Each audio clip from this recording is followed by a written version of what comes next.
या देवी सर्वभूतेषु मातृरूपेण संस्थिता नमस्तस्यै नमस्तस्यै नमस्तस्यै नमो नमः। मंगलम भगवान् विष्णु मंगलम गरुड़ध्वजः मंगलम पुंडरीकाक्ष मंगलाय तनु हरिः। जटाटवीगलज्ज्वलं प्रवाहिपादुतस्थले गले वलाम्बलाम्बितं भुजङ्गतुङ्गमालिकां नमामि शमीशां न निर्माणरूपं विभुं व्याप्यकं ब्रह्मवेदस्वरूपं निजं निर्गुणं निर्विकल्पं निरीहं चिदाकाशिमाकाशिवासं भजेऽहम्। या देवी सर्वभूतेषु बुद्धिरूपेण संस्थिता नमस्तस्यै नमस्तस्यै नमस्तस्यै नमो नमः। गुरु ब्रह्मा गुरु विष्णु गुरुदेव महेश्वरा गुरु साक्षात् परब्रह्म तस्मै श्री गुरुवे नमः। श्रीमद् शिव महापुराण की कथा बड़ी अमृतमयी होती है, जिसका रसपान करने को आप सभी को आज से सप्तदिवसीय मिलेगा। सो आप सभी बड़े प्रेम भाव से भूत भावन भोलेनाथ की आरती करेंगे और फिर कथा का रसस्वादन पान करेंगे। हमारे परम पूजनीय महाराज श्री पंडित श्री अभिषेक शास्त्री जी महाराज, श्री खेड़ापति धाम छोला हनुमान मंदिर एवं आचार्य पंडित श्री आशीष मिश्रा जी महाराज एवं सहायक पुजारी पंडित अनुज मिश्रा जी पूजनीय महाराज जी का पूजन इत्यादि कराते हुए श्री शिव महापुराण की आरती प्रारंभ करेंगे।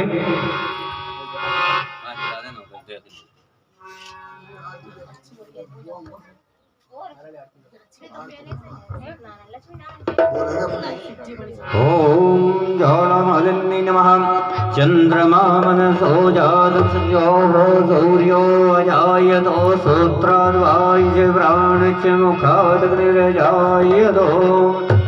ओम जय शिव ओंकारा बोले हरे शिव ओंकारा ब्रह्मा देवो सदा शिव बोले बोले नाथ महादेव हरे भांगे हरे हरे हरे महादेव एकानन चतुरानन पंचानन राजे ओ बोले पंचानन राजे हंसासन गरुड़ासन हंसासन गरुड़ासन वृषवाहन साजे। ओम हरे हरे हरे महादेव। भुज भुज चार चतुर्भुज दस भुज अति सोए बोले दस भुज अति सोए। तीनों रूप निरखता शिव जी को रूप निरखता त्रिभुवन जन मोहे। ओम हरे हरे हरे महादेव। अक्षमाला वनमाला मुंड माला धारी ओ बोले मुंड माला धारी।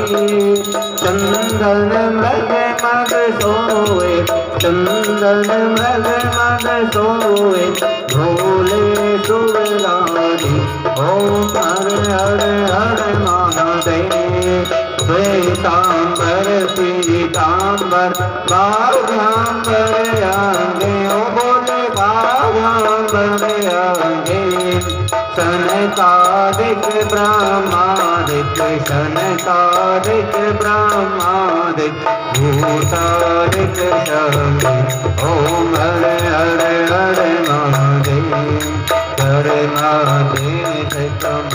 नल चक्र त्रिशूल धरता मूल चक्र त्रिशूल धरता सुख करता दुख हरता जग करता जग हरता जग पालन करता ओम हर हर हर महादेव ब्रह्मा विष्णु सदा शिव जानत अभिवेता मूल जानत अभिवेता प्रणवाक्षर के माते ओमाक्षर के माते ये तीनों एका ओम हर हर हर महादेव प्रभु स्वामी जी की आरती जो कोई नर गावे बोले प्रेम सहित गावे कहत शिवानंद स्वामी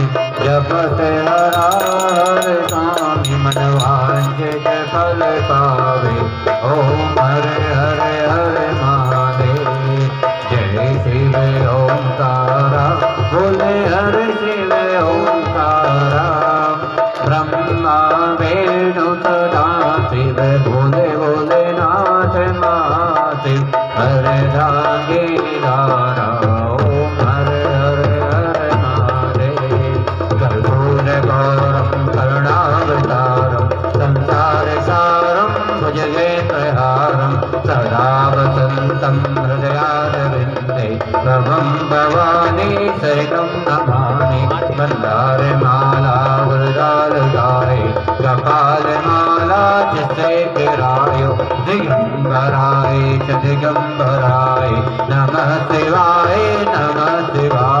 तुमेव माता च पिता तुमेव बन्धु च सखा तुमेव वेदा द्रविणं तुमेव सर्वं मम देवदेवो जलेन शीतलिगणम् आत्माभिवन्दनं देवाभिवन्दनम् आरार्तिक्यं समर्पयामि जगने निजग्नमयजन्त देवास्तानि धर्माणि गृहान्नासन्नादेहिनागं महिमानः सजन्त पूर्वे साध्याः सन्ति देवाः हरिः ओम् एकदन्ताय विद्महे वक्रतुण्डाय धीमहि तन्नो दन्ति प्रचोदयात् हरि ओम गणाम्बिकायै च विद्महे कर्मसिद्ध्यै च धीमहि तन्नो गौरी प्रचोदयात् हरि ओम तद्गुरुखाय विद्महे महादेवाय धीमहि तन्नो रुद्रः प्रचोदयात् सेवन्तिकामकुलजं पटवागलाब्जै पुण्डागजाविदलवीरसालपुष्पै बिल्वप्रवालतुलसीदलमञ्जरी वेदं पूजयामि जगदीश्वर मे प्रसीदो नानासुगन्धिपुष्पाणि यथा कालोद्भवांश्च पुष्पाञ्जलिर्मया दत्तो ग्रहण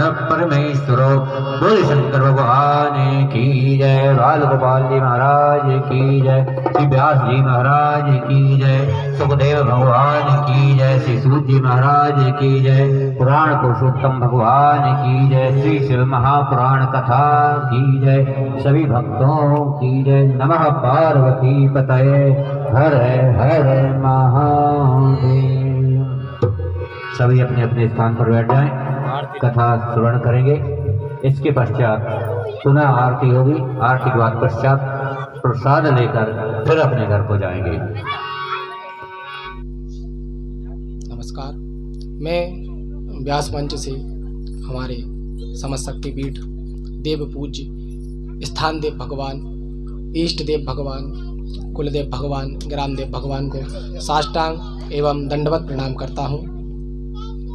आप सभी हमारे यजमान श्री विनय ठाकुर जी के माध्यम से श्री संगीतमय शिव पुराण महा का यज्ञ का रसपान करेंगे। एक बार सभी लोग श्री शंकर भोलेनाथ भगवान का जयकारा लगाएंगे। बोलिए हर हर महादेव शंभु। सर्वप्रथम गणेश जी महाराज जी को विनम्र आह्वान करेंगे। बोलिए गजानंद महाराज के जय। गजाननं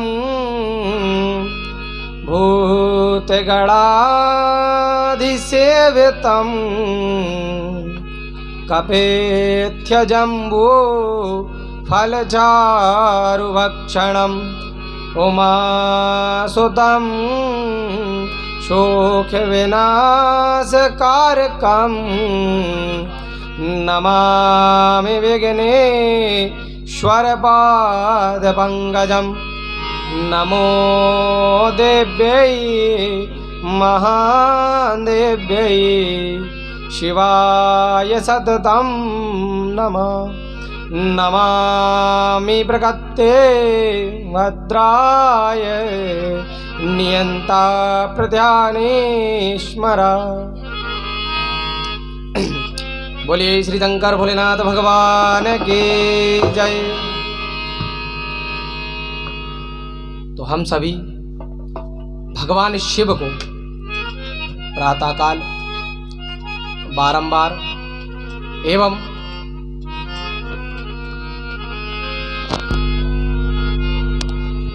श्री गजानंद महाराज को दंडवत नमस्कार करते हैं, साष्टांग नमस्कार करते हैं। तो कहते हैं भगवान शिव जो कि जिनको बारंबार नमस्कार करता हूँ, जो इस अलौकिक संसार के भय को हरने वाले हैं, जो इस संसार के इस अलौकिक संसार के भय को हरने वाले हैं, सभी देवों के देव हैं, महादेव हैं। कहते हैं भगवान भोलेनाथ या तो भूतों के नाथ हैं तो उन्हें भूतनाथ कहते हैं, या फिर देवों के देव हैं इन्हें महादेव कहते हैं, या फिर पशुओं के नाथ है जैसे भगवान पशुपतिनाथ कहते हैं। तो हम भगवान भोलेनाथ के समक्ष किस रूप में जाएं, किस प्रारूप में जाएं कि हम तो अज्ञानी हैं। क्या कौन है हम? अज्ञानी हैं। आपकी पूजा से, आपके कर्म से, आपकी विधि से, हर मोक्ष से भगवान हम अनभिज्ञ हैं। अगर हम आपको एक कलश जल भी अर्पण कर रहे हैं तो प्रभु उसको अमृत धारा समझ करके स्वीकार करें। कहते हैं भगवान भोलेनाथ जिन्होंने अपनी केश जटाओं में मोक्षदायिनी गंगा को धारण किया हुआ है, जिस गंगा के स्पर्श मात्र से हमारे जन्मे जन्मों के पाप धुल जाते हैं, जो जाने अनजाने में हमसे अपराध हो जाते हैं वो पाप हमसे धुल जाते हैं। किस मात्र से? मात्र गंगा जी के स्मरण मात्र से। कहते हैं भगवान भोलेनाथ ने वाहनों में अगर किसी को चुना है तो भगवान नंदी को चुना है। भगवान नंदी को चुना है। भगवान भोलेनाथ ने स्वयं शिव पुराण में कहा है कि यदि मुझसे कुछ कहना हो, क्योंकि भगवान भोलेनाथ तो लोक ध्यान में रहते हैं, अगर मुझसे कुछ कहना हो तो जाके नंदी के कान में कह दीजिएगा, आपकी बात मेरे हृदय तक चली जाएगी, आपकी बात मेरे हृदय तक चली जाएगी। जिनके हाथ में तीव्र से वायु को भी भेदने वाला, वायु जो तीव्र गति से वायु चलती है उस वायु को भी भेदने वाला जो शूल है उसका नाम त्रिशूल है। उस त्रिशूल को भी भगवान भोलेनाथ धारण करें। भगवान भोलेनाथ के अलावा शूल को अन्य कोई व्यक्ति, अन्य कोई देव धारण नहीं कर सकते, क्योंकि उसका तपोबल इतना है। समस्त भक्तों के कहते हैं भगवान भोलेनाथ समस्त भक्तों के कल्याण के लिए आशीर्वाद प्रदान करते हैं। सभी भक्तों के रोग को हरने वाले हैं। सूर्य के समान तेजस और चमत्कारी औषधि स्वरूप वाले ऐसे इष्ट, ऐसे महादेव को हम बारंबार नमस्कार करते हैं। कहते हैं भगवान भोलेनाथ माता पार्वती के बिना अधूरे हैं, जैसे एक पुरुष एक नारी के बिना अधूरा है। भगवान शिव में यदि माता पार्वती साथ ना हो, माता पार्वती भगवान शिव के साथ ना हो, यदि शिव में ई की मात्रा ना हो तो शिव में अकेला क्या बचेगा? सब। क्या बचेगा? सब। अगर सब में शिव में ई की मात्रा हटा दी जाए और अगर ई की मात्रा जोड़ दी जाए तो क्या हो जाएगा? शिव, यानी सदा शिव, जिनको हम पूजते हैं, भगवान भोलेनाथ को पूजते हैं। माता भगवती माँ पार्वती जिनका आधा अंग शिव और आधा माँ पार्वती, जो संसार की सृष्टि स्थिति और प्रलय के कारण आदि देव हैं, विश्वनाथ हैं, विश्व विजय हैं और मनोहर ऐसे संसार के कल्याणकारी भगवान को मैं बारंबार नमस्कार करता हूँ। हम भी पुनः कोटि कोटि भगवान भोलेनाथ को नमस्कार करें। कहते हैं कि ना जाने कितने पुण्य करे होंगे अपन ने पिछले जन्मों में, जब जाकर के इस जन्म में हमें शिव पुराण सुनने को मिलती है। पिछले जन्मों में पुण्य करे होंगे, जब जाके इस जन्म में पुण्य शिव पुराण सुनने को मिलेगी। इस जन्म में जब हम पुण्य करेंगे तब अगले जन्म में हमें पुण्य शिव पुराण सुनने को मिलेगी। भावार्थ करो, भगवान का कोटि कोटि धन्यवाद दो कि हाँ प्रभु आपने हमारे ऊपर कृपा बरसाई है, ताकि इस जन्म में हम आपके इस शिव पुराण महामयी आशीर्वाद स्वरूप मोक्षदायिनी पुराण को स्मरण कर रहे हैं। हो सकता है हमने पिछले जन्म में किसी प्यासे को एक लोटा पानी पिला दिया ना। सब हमें भी प्यास लग रही है, किसी को भी प्यास लगती है, बेजुबान को भी प्यास लगती है। गर्मी का महीना आने वाला है, बेजुबान को भी प्यास लगती है। हम तो बोल सकते हैं कि हमें प्यास लगी, लेकिन बेजुबान थोड़ी बोल सकता है। पुराने जमानों में देखा होगा, कुछ लोगों को देखा होगा मिट्टी के बर्तन में या किसी वस्तु में पक्षियों के लिए, जनजीवों के लिए जल रख देते थे, क्योंकि वो थोड़ी बोल सकते हैं, इशारा भी नहीं कर सकते, अपन को साग भी नहीं दे सकते कि हमें प्यास लगी, हम तो फिर भी बोल देते। लेकिन एक बेजुबान पशु कैसे बोले? तो भगवान भोलेनाथ माता पार्वती से कहते हैं कि पुण्य भी दो प्रकार का होता है। पुण्य दो प्रकार का होता है। एक पुण्य वो होता है जिसका आपको आभास नहीं, इतना हम दान कर देते हैं। एक तो हम दिखा के दान कर जाते, फलाने फलाने आदमी श्री 1008 और इतने दक्षिणा दान करिए, और बोल करके चले जाते हमारा नाम ले देना। उससे क्या होगा? आपके दान की प्रशंसा होगी क्या कि हमने इतना दान कर दिया? या हमारे दिखावे से और लोग दान करने आएंगे? अगर दान जीवन में कुछ करना है तो कन्या को दान कर दो। छोटी सी बच्चियां होती हैं, उनको कन्या को दान कर दो। अगर कभी जीवन में दान करना हो तो गौ दान कर दो। प्रातः काल जब भी हम कुछ भी बनाए, घर में रोटी बनाए, कुछ भी बनाए, एक रोटी गौ माता को जरूर निकालो। क्यों? क्योंकि एक बार माता पार्वती जी भोजन बना रही थी। अब उन्होंने भगवान भोलेनाथ से कहा कि हमें सारे देवी देवताओं को एक साथ भोजन कराना है। अब समस्त देवी देवताओं का अलग अलग स्थान है, किसको कहाँ निमंत्रण देंगे, किसको कहाँ आह्वान करेंगे, और कहा एक ही स्थान पर, एक ही पद पर बिठाल करके भोजन कराना है। अब वहां भगवान भोलेनाथ की बुद्धि और तीव्रता का भी परिचय होगा। तो भगवान भोलेनाथ ने कहा कि यदि आपको समस्त देवी देवताओं को भोजन एक स्थान पर कराना है तो गौ माता को करा, क्योंकि शास्त्र कहते हैं कि गौ माता में सारे देवी देवताओं का वास है। अगर गौ माता ने भोजन कर लिया तो सारे देवी देवताओं ने कर लिया। कभी प्रयास करो माह में एक बार कम से कम 2 कन्याओं को भोजन करा सको। क्यों? क्योंकि वो 2 छोटी कन्याएं माता महालक्ष्मी जी की जुड़वा बहन है, एक है अन्नपूर्णा और एक है धनवंतरी। कम से कम माह में एक बार भी कराओगे तो भगवती का आशीर्वाद तुम्हारे ऊपर बना रहेगा। मैं किनको नमन कर रहा हूं? जिनका प्रारूप ना आदि है ना अंत है, प्रारंभ ही नहीं, ना उनका अंत है ना प्रारंभ है। जो समस्त वेदों के वेदांत हैं, समस्त पापों को हरने वाले हैं। यदि हमसे कोई पाप हो भी जाए तो हम भगवान भोलेनाथ से स्वीकार कर लो मंदिर में जाके, हाँ प्रभु मुझसे कोई गलती हो गई। कितना छुपाएंगे? झूठ कैसा होता है? गुब्बारे में हवा भरने के समान होता है। गुब्बारे में हवा भरते जाओगे, वो गुब्बारा जब तक उसकी शक्ति है तब तक सहन करेगा और उसके बाद फूट जाएगा। ऐसे ही झूठ होता है। कब तक बोलोगे? 1 दिन, 2 दिन, 4 दिन, 10 दिन, 20 दिन, उसके बाद आज नहीं तो कल झूठ पकड़ा जाएगा। और पहले दिन ही अगर आप स्वीकार कर लेते तो उसके बाद आप हजारों गलतियां भी कर दो तब भी व्यक्ति आपके ऊपर विश्वास कर लेगा। क्यों? क्योंकि हमसे जो अपराध हुआ वो हमने पहले दिन स्वीकार कर लिया। हम भी भगवान भोलेनाथ से प्रार्थना कर ले कि हाँ प्रभु, अगर हमसे अज्ञानता में कोई अपराध होगा तो उसे भोलेनाथ क्षमा कर देना, क्योंकि समस्त देवों में सबसे ज्यादा भोले हैं भगवान भोलेनाथ। भगवान भोलेनाथ सबसे भोले हैं। आप अभी गुस्सा हो जाओ, शाम के जाके जल चढ़ा जाना, मान जाएंगे। पता है छोटे छोटे बच्चे होते, पहले ललकार दो और फिर पुचकार दो। तो भगवान भोलेनाथ अगर सुबह कोई बात हो गई तो बोले जाओ, और शाम के जाके कलश जल चढ़ा जाओ, मान जाएंगे। शास्त्र कहते हैं सारी समस्या का हल 1 लोटा जल। कुछ विशेष नहीं मांगा भगवान भोलेनाथ ने, कुछ विशेष नहीं मांगा।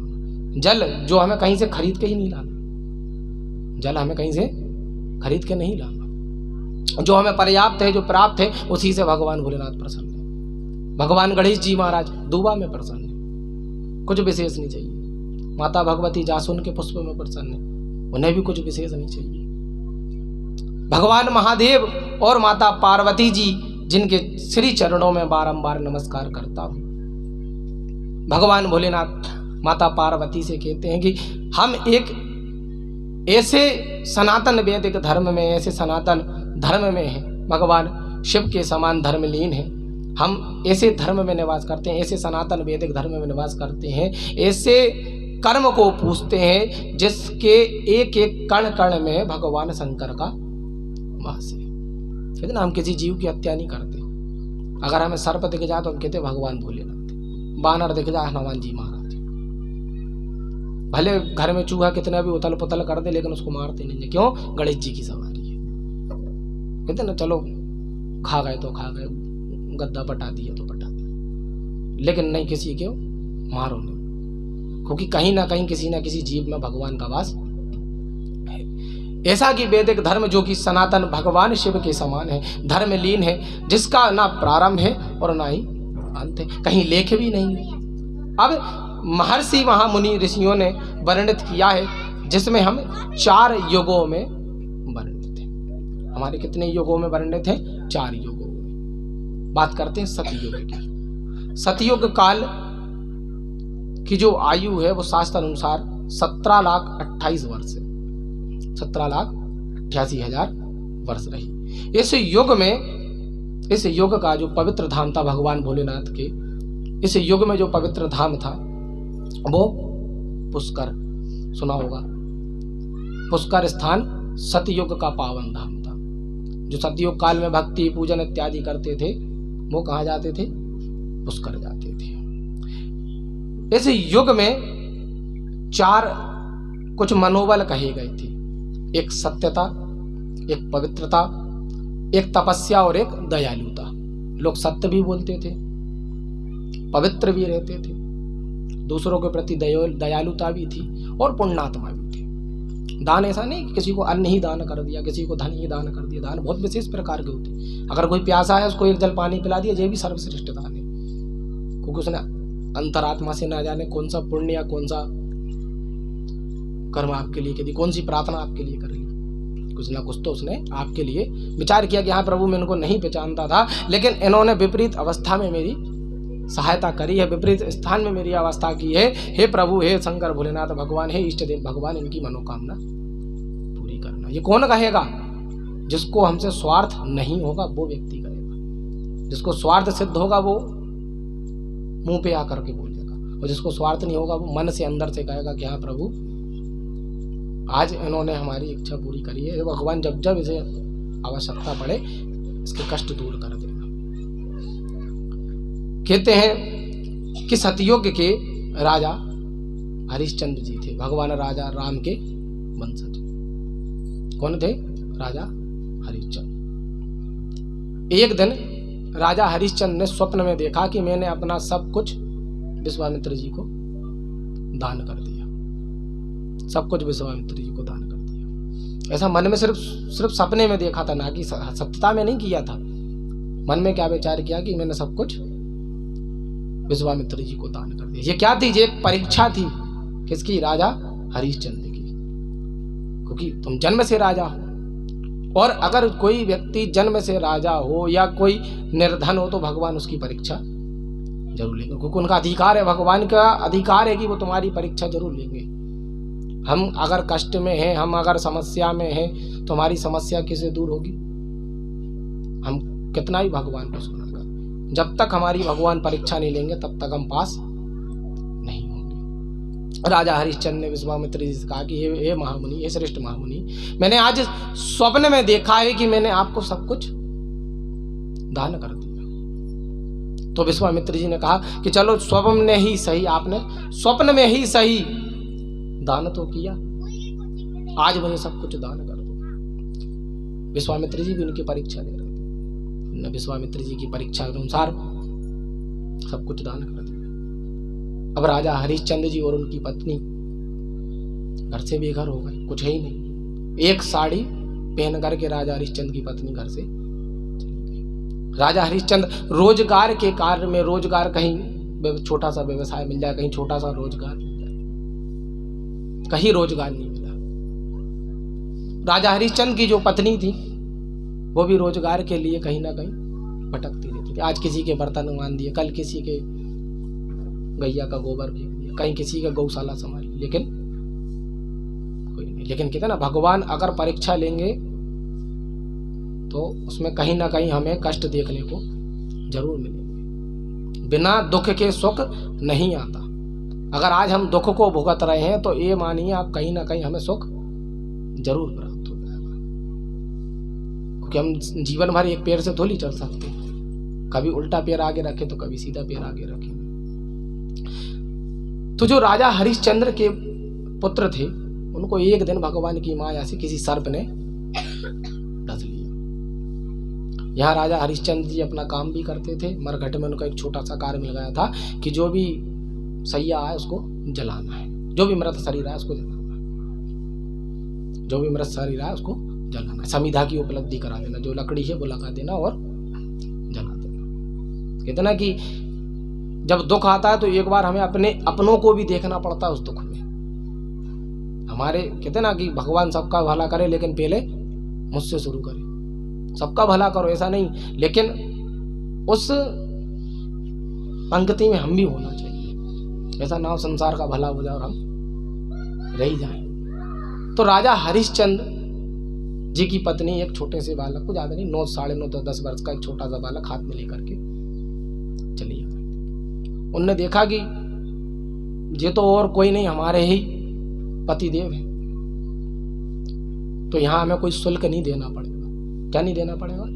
शुल्क नहीं देना। लेकिन राजा हरिश्चंद्र तो राजा, उन्होंने कहा कि मैं इसी मरघट में जो सही काल में सेवा कर रहा हूं उसमें तुम्हें कुछ ना कुछ शुल्क देना पड़ेगा। बिना शुल्क के मैं इसे नहीं अग्नि में दे सकता। अरे कहने लगे ये तो आपका पुत्र है, आपके पुत्र से कैसा शुल्क? ये तो आपका पुत्र है। तो राजा हरिश्चंद्र जी ने कहा कि मैं बिना शुल्क के इसे अग्नि नहीं दे सकता। अब उनकी पत्नी ने कहा मैं कहां से दूं आपको, क्या दूं? जो कुछ था सब तो आपने दान कर दिया, जो कुछ था सब कुछ दान कर दिया। अब यहाँ तो कुछ भी नहीं है, मैं क्या दूं आपको? कहने लगे कर तो आपको चुकाना पड़ेगा, बिना कर के मैं सबको। उनकी पत्नी ने कहा हे भोलेनाथ, अब मैं कैसे समझाऊं इन्हें कि ये पुत्र जो है वो बाल अवस्था में ही संसार छोड़ करके चला गया, जीवित नहीं हो सकता, और ना मेरे पास एक सिक्का भी नहीं है, 1 रुपये भी नहीं है, काना भी नहीं है कि मैं दे दूं और ये इसको दाह संस्कार कर। ना मेरे पास औजार है कि मैं इसको कहीं दफना सकूं, कहीं उसको मिट्टी में ही रख सकूं। विश्वामित्र जी अपने जो राजा हरिश्चंद्र जी अपने अटल वचनों पे कि नहीं बिना शुल्क के कर नहीं सकता। उन्होंने कहा कि एक माँ के लिए सबसे महत्वपूर्ण चीज वस्तु होती है वो है उसका मान और सम्मान और लज्जा। आज मेरे पास ये साड़ी है, तुम एक काम करो ये साड़ी भी ले लो और मेरे बच्चे को अग्नि में डालो। जिसका सर्वोच्च चला गया वो उस वस्त्र को पहन करके क्या करेगी? इस लज्जा को ढांक करके क्या करेगी? ये लो, ये साड़ी भी आप ले लो, ये वस्त्र भी उतार लो, और इस वस्त्र का जो शुल्क बनता है उस शुल्क को रख करके मेरे पुत्र को कम से कम आग डाल दो। तो उन्होंने अपनी साड़ी आदि फाड़ी और राजा हरिश्चंद्र को दे दी, ये लो शुल्क के जमीन में रखो। अब शुल्क में रखा और कहने लगे, जैसे ही सैया दान पे रखा भगवान भोलेनाथ प्रकट हुए, कहने लगे हे राजा हरिश्चंद्र, तुम्हारी जितनी भक्ति करनी थी हो गई, जितना तुम्हारी परीक्षा लेनी थी मैंने ले ली, अब तुम्हें परीक्षा देने की आवश्यकता नहीं। उन्होंने कहा प्रभु अब परीक्षा किस बात की, मेरा तो पुत्र ही चला गया। कहने लगे तुम्हारा पुत्र तो वो खेल रहा है। कहाँ खेल रहा है? तुम्हारा पुत्र तो वो खेल रहा है, जो तो भगवान की लीला है जिसको तुम नहीं समझ पाए थे। तुम्हारा पुत्र तो वो खेल रहा है, तुम्हारी पत्नी वो खड़ी हुई है। तुम्हारा क्या छुड़ाया था? कुछ नहीं छुड़ाया था, ये तो तुम्हारे नेत्र बांध दिए गए थे। तुम्हारी एक परीक्षा ली जा रही थी और तुम उस परीक्षा में पास हो गए। तुम्हारा पुत्र वो है, 12 वर्ष की आयु का वो पुत्र है, वो खेल रहा है, तुम्हारी पत्नी वो खड़ी हुई है। जाओ देख करके आओ, तुम्हारा राज्य तुम्हारे स्थान पर है और उससे दुगना हो गया है। जब हम 10वीं पास हो जाएंगे तो फिर 11वीं में ही जाएंगे। तो जो तुमने परीक्षा में खोया था वो सब परीक्षा पास होते ही उसका दुगना तुम्हें दे दिया। ये भगवान भोलेनाथ की माया है। कहते ना कि अगर उनको देना होगा तो वो इतना देंगे कि हमारा घर भी छोटा पड़ जाएगा, हमारा घर भी छोटा पड़ जाएगा अगर उनने देने पे आ गया, अगर उनने तुम्हें प्रदान कर दिया तो। और भगवान जिसको जो देते हैं वो बहुत सोच समझ के देते हैं।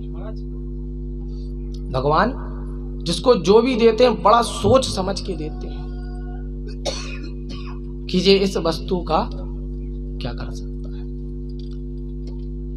अब प्रारंभ करते हैं कि त्रेता युग की बात करें तो त्रेता युग में एक बल कम हो गया था, सतयुग में एक बल कम हुआ जिससे त्रेता युग की प्रारंभ हुई। कौन सा बल खत्म हो गया था? सत्यता का। एक युग ऐसा होता था कि राक्षस और भगवान अलग अलग रहते थे। सतयुग काल में राक्षस और भगवान अलग रहते थे। जैसे राजा हरिश्चंद्र जी अलग रहते थे और व्याकुल नाम का राक्षस अलग रहता था। अब त्रेता युग की बात करते हैं, भगवान राम जी की बात करते हैं कि लगे एक ही युग में और एक ही द्वीप पर अलग अलग स्थान पे भगवान और राक्षस वास करेंगे। इस युग की बात करें तो शास्त्रों के अनुसार त्रेता युग की जो शुरुआत है वो वैशाख माह की शुक्ल पक्ष की तिथि तीज के दिन से प्रारंभ होता है। त्रेता युग कब प्रारंभ हुआ था? वैशाख माह की शुक्ल पक्ष की तीज तिथि और दिन सोमवार के दिन प्रारंभ हुआ था। सोमवार के दिन त्रेता युग का प्रारंभ हुआ है। कितना कोई भी चैत के बाद ही सब कुछ होता, हम तो जो कुछ है सब चैत के बाद ही होता है। ये थोड़ी हमारा नया साल है। कब होता नया साल? चैत। किसानों के पास और भी जो लोग हैं सब हरियाली सब चैत में आते हैं। जैसे ही पहला दिन लगता है हम सीधा लोटा भर के माता भगवती को चढ़ाने जाते हैं। पहले ही दिन से आदमी व्यस्त हो जाता है, उसे कहते हैं नया साल। ये कैसा नया साल की कोई त्योहार ही नहीं, पावन ही नहीं, कोई पक्की करने नहीं जा रहा, कोई कुछ कार्य नहीं कर रहा, ये थोड़ी कोई नया साल है। नया वर्ष तो उसे कहते हैं कि हाँ पहले दिन से ही फाक उड़ने लगे, पहले दिन से ही पूजा पाठ शुरू हो जाए, तो चैत का प्रारंभ।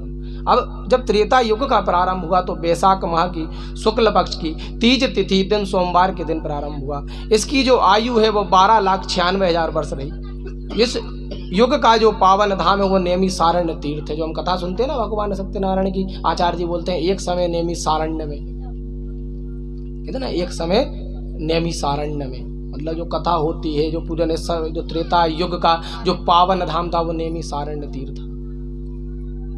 नेमी सारण्य तीर्थ में बहुत विद्वान, बहुत कथाएं, बहुत ग्रंथ लिखे गए ऋषि मुनियों के माध्यम से, बहुत सारे वतान, बहुत सारे वेद लिखे गए। इस वर्ष में जो राजा थे, इस युग के जो राजा थे भगवान राम जी थे, लेकिन बिना दुख के सुख नहीं मिलता। मुनियों ने कहा वो तो राजा थे, राम थे, भगवान थे, अवतार थे भगवान विष्णु के, कहने दुख तो उनको भी आए थे। जैसे राजा हरिश्चंद्र को आए ऐसे भगवान राम को भी आए। नहीं आए थे, कहाँ चले गए थे भगवान राम? भगवान राजा होने के बाद भी वन में चले गए थे। अगर कोई हमसे कह दे 4 दिन तो मैं घर से दूर रहना, ना खाना मिलेगा ना पानी मिलेगा, हम सबसे पहले किसका विचार करेंगे कि हम अपना दिन कैसे निकालेंगे। क्या कहेंगे कि हम अपना दिन कैसे निकालेंगे। भगवान राम को उनके पिताजी ने कह दिया कि जाओ 14 वर्ष के लिए वनवास। क्यों क्यों वनवास जाना है? 4 बच्चे थे, क्योंकि उन्हें राजा बनना था। किसको राजा बनना था? भगवान राम को राजा बनना था, और बिना परीक्षा के पास नहीं होते। अगर हम परिश्रम करेंगे, मेहनत करेंगे तो जाकर के हमें फल मिलेगा। भगवान भोलेनाथ की ही माया थी ये भी। किसकी माया थी? भगवान भोलेनाथ की ही माया थी कि मैं तुम्हें जब ही राजा बनने दूंगा जब तुम परीक्षा में उतरे। तो भगवान राम कहाँ गए थे? वन में गए थे। जब दुख आए, दुख भोगे, उसके बाद सुख भोगते हैं। जब तक हम दुख नहीं भोगेंगे तब तक हमें सुख का पता ही नहीं चलेगा। पता चलेगा? कहीं से हमें 10-20 हजार रुपए इकट्ठे मिल जाएं तो हम उसको समझेंगे नहीं, उड़ा देंगे। जिस दिन 10-20 हजार कमा के लाएंगे उस दिन सोच समझ के खर्च करेंगे। एक एक नोट में हमारा एक एक मेहनत का, पसीने का एक एक बूंद है, ऐसे थोड़ी खर्च कर देंगे। उसमें एक एक बूंद लगी हुई है, ऐसे ही खर्च नहीं हो जाएगी। और अगर बिना मांगे मिल गया तो उसकी कोई कदर ही नहीं। कहते ना, पूत कपूत तो का धन संचय और पूत सपूत तो का धन संचय। पूत अगर कपूत है तो कितना भी कमा के छोड़ के बना के रख जाना, सब मिटा देगा, सब बर्बाद कर देगा, क्योंकि उसने कभी मेहनत ही नहीं की। और जिस गरीब के बच्चे ने परिश्रम किया है, मेहनत करी है, वो जानता है धन कैसे कमाया जाता है, वो जानता है कि माता पिता की सेवा क्या होती है। हर व्यक्ति थोड़ी जानता है। कहते ना कि हमारा बच्चा अनपढ़ है, गवार है, अनपढ़ है गवार है, लेकिन उसके माँ बाप उसके घर में ही रहते हैं। हमारा लड़का तो डॉक्टर है, इंजीनियर है, और माँ बाप कहाँ होते हैं? वृद्धाश्रम में। कहते ना कि एक बच्चा बड़ा हो गया और अपने दोस्तों से कहता है कि हमारे पिताजी ने हमारे लिए किया क्या है, हमारे माँ बाप ने हमारे लिए किया ही क्या है। और वही माँ बाप कहते हैं कि नहीं, अभी हमारा बच्चा और थोड़ा पढ़ लें दो, उसके लिए अच्छा घर बना लें दो। हमने किराए की जिंदगी काट ली, बच्चे को नहीं कटा। हमने बहुत दुख भोग लिया, बच्चे को नहीं भोगने देंगे। फिर जब नाती पोते हो जाते हैं विवाह के बाद, तो क्या कहते हैं कि हम अपने बच्चे को नहीं पढ़ा पाए, लेकिन अपने नाती को जरूर पढ़ाएंगे। कहते कि नहीं कहते? चलो हम अपने बच्चे को नहीं पढ़ा पाए, लेकिन नाती को जरूर पढ़ाएंगे। है ना, मूल से ज्यादा क्या पसंद है आदमी को? ब्याज। मूल तो हमने दिया ही था, वो तो आप लौटा ही रहे हो। ब्याज हर व्यक्ति को प्रिय है कि हाँ भाई आज हमें ब्याज मिलेगा, बिल्कुल तारीख पे ब्याज मिलेगा। कहते हैं भगवान राम जी ने जब 14 वर्ष वनवास भुगता, उसके बाद राजा बने थे। फिर उसमें भी एक तपोबल कम हो गया, त्रेता युग में भी एक तपोबल कम होगा। जैसे सतयुग में सत्यता, पवित्रता, तपस्या और दयालुता, तो त्रेता युग में क्या खत्म हो गई थी? पवित्रता। क्यों खत्म हो गई थी? क्योंकि रावण ने माता सीता का हरण कर लिया था। एक छोटा सा व्यंग सुना होगा कि ढोल गवार शूद्र पशु नारी सकल ताड़ना के अधिकारी। सुना होगा, एक छोटा सा व्यंग जिस पर बहुत विवाद भी चल गया अभी तो। ताड़ने का अर्थ क्या होता? ताड़ने बुंदेलवीती में तुलसीदास जी की भाषा में मतलब होता देखना, होता ना, देखना। अभी हमारे आचार्य जी के पास जो ढोल है वो अच्छे से नहीं बजेगा तो हर व्यक्ति उस पर नजर रखेगा, ये अच्छे से नहीं बज रहा, जो स्वर अच्छा नहीं निकाला, इसकी ध्वनि अच्छी नहीं, यही कहेंगे ना कि जो ढोल कैसा है? स्वर नहीं दे रहा। या फिर किसी ऐसे व्यक्ति को दे दो जिसको हाथ मारना ही नहीं आता, जिसको हाथ मारना नहीं आता, फिर भी हम क्या कहेंगे? ये देखो कैसा बजा रहा है, ये कहेंगे ना। ताड़ने का मतलब देखना। अब गवार जो अशिक्षित हो, अशिक्षित मतलब कि जिसको ज्ञान नहीं होते ना, कि कुछ लोग बिल्कुल सीधे होते, इतने भोले होते हैं कि अगर उनको बिठा ले दिया तो वो उठे ही नहीं उस वहां से, वो इतने सीधे वहीं बैठे। तो कहते हैं कुछ लोगों को शिक्षा भी देना है ना। एक बच्चे को आप स्कूल पहुंचा देना, विद्यालय पहुंचा देना, वो कितना सीखेगा? जितना विद्यालय में पढ़ाया गया।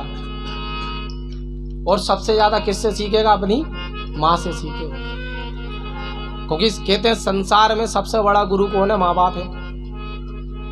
अपने बच्चों को, माता पिता को देख करके बच्चे बहुत कुछ सीख जाते हैं,